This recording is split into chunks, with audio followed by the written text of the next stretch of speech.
Spider-Man as a character is one that I feel like is consistently being played on loop. It feels like every time this character shows up, he's stuck in high school. Almost every single Spider-Man adaptation starts out with Peter still in high school. You could probably count on 4 sets of hands how many Spider-Man adaptations have Peter start out this way. Tobey, Andrew, Tom, Spectacular, Ultimate, the Ultimate TV show, the terrible 2019 show, and probably much, much more. Which I suppose is fair for some of these. A lot of them are origin stories. Tobey was a lot of people's first time seeing Spider-Man, including me. So it's fair that he has to be in high school so we can show him actually becoming Spider-Man. But from Tobey onward, it sort of feels like there's less and less of a reason for Peter to be so young all the time. Sometimes I wonder what the MCU would have been like if Spider-Man just showed up, but he wasn't as young as Holland. Maybe he's a college student, or maybe even a bit older, and all the tired stories of high school Peter we've heard a million times have already passed through him. It's not to say that some of them aren't good stories, of course. I still enjoy all of Spectacular Spider-Man, despite half the story, including high school. But these stories aren't made better by the fact these characters are locked into a school. It's the fact that these characters are even together and interacting in the first place and dealing with the consequences of one of their friends being Spider-Man. As long as you have these characters in an environment where they can interact with each other, it doesn't really matter where they are. That's one of the things I love so much about the MTV Spider-Man that just came to Disney+. They were in college, so they could hang out way more due to a looser schooling schedule, instead of being tied down by 8 classes in a row all day, and you just have to hope your friends are in some of them. And they cuss in this show. It's awesome. I literally gasped when I heard Mary Jane say the word bitch. I lost my mind. Your midterm. I've heard her midterm is a real bitch. But anyway, the core issue with a lot of recent Spider-Man media writing is that they don't really allow the character to change for very long before setting him back to where he was when we first saw him. You can only replay the glory days for so long before I want to watch something else. And this resetting either happens with reboots or just within the story itself. Like with MCU Spider-Man. Watching all the MCU Spider-Man movies back to back, the core lesson feels about exactly the same each time. Peter is too naive, and he has to become more mature. I love a lot about those movies, but they're a staple of my issue.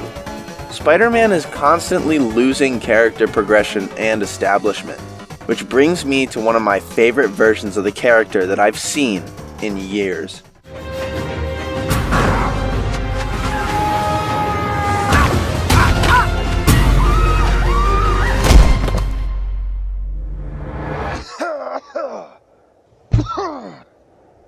Oh, f***. Oh, just great. Great. Peter B. Parker is my favorite version of Spider-Man. Peter B. Parker is what Rocky 6 is to Rocky 1. You guys aren't old enough to have seen Rocky, so go watch all of Rocky to justify that one quip I just made. While Peter is usually either 15 or 20, in high school or college, or just starting out with Mary Jane or whatever, Peter B. Parker is over twice the usual age. This man is about 40 or 50, and he's definitely seen it all. You know Aunt May? That old raggedy woman who's been on her last leg for years? He's out of shape, he's out of his over-replayed glory days, and he's not held back by comic writers that want to break him up with Mary Jane over and over. The only obstacle that holds Peter back isn't reboots, or out-of-character choices, or bad writers. It's himself. After several years of being together, MJ wants to move on to the next stage and have kids. But Peter isn't ready for that. He's scared. You see, Peter B. Parker was at that stage that comic book Peter was once at.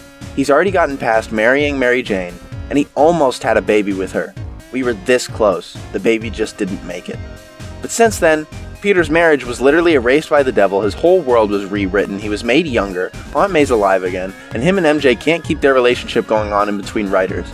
Hell, I'm pretty sure that in the new Spider-Man run, they literally did a time jump, and after the time jump, Peter and MJ were just broken up, no explanation given yet, and MJ literally had kids with another man. I fucking hate these people. Anyway, as I was saying, many Spider-Man readers feel like they've been fighting to have Peter pick back up where he last was. with Mary Jane about to have a baby. Hell, it makes it even worse that there was an alternate universe Spider-Man comic where the baby actually made it and grew up to be Spider-Girl, and fans loved this version of Peter within these comics. And they're tired of seeing this same Peter fall back down the stairs over and over and over again whenever they get switched to a new writer. They just want him to get to the second floor already. But this Peter isn't that same stair falling down Peter again. He might not look like it, but this is actually a fresh new Peter. And he's so close to the point that people have wanted him to go back to for years. And he actually progresses as a character. And the change is real, you can see it. One of my favorite things about this version of Peter is that he actually feels like he should be teaching Miles. See, a lot of Miles Morales interpretations so far have kind of felt shoved in. Originally, Miles Morales wasn't even supposed to meet Peter. A lot of people forget that his original origin is that he's supposed to take the mantle after the death of Peter Parker, and never even hang out with the guy for more than 5 minutes outside of interdimensional crossovers. But sometimes, Peter is just alive when Miles Morales gets spider powers, which results in a not fully cooked yet Spider-Man trying to teach another new Spider-Man how to Spider-Man. But Into the Spider-Verse mashes these two common Miles origins into one. Miles still takes the mantle from a dead Peter, but Peter, even if it's not the same one, still has to teach him how to be Spider-Man.